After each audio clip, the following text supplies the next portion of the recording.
Aujourd'hui, j'aimerais vous parler des laissés pour compte dans le deuil.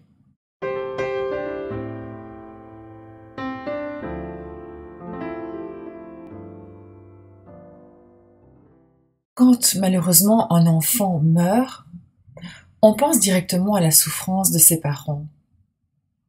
Mais qu'en est-il de celle des grands-parents, de celle des frères et sœurs, des copains de classe?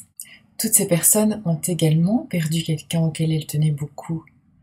Mais bien souvent, pour les gens de l'entourage, ils pensent au chagrin des parents et ont tendance à négliger ou à ne pas être très attentifs, en tout cas, à celle de toutes ces personnes autres, mais qui sont pourtant bien concernées par ce deuil. Je pense aussi au cas de figure où une femme, par exemple, perd son mari et on s'intéresse à elle tout en oubliant que les parents de ce monsieur sont également affectés par le deuil. Vous savez, quand on perd un enfant, qu'il ait 4 ans ou 40, c'est la même douleur pour les parents. Un jour, je me suis rendue sur la tombe de mon fils et j'ai vu un petit bouquet de fleurs qui était déposé là. Et il y avait un petit mot qui l'accompagnait. Et ça m'a fait tellement plaisir de voir que d'autres que moi se rendaient sur sa tombe, mais j'ai aussi réalisé au même moment que pour d'autres, il y avait aussi eu ce chagrin.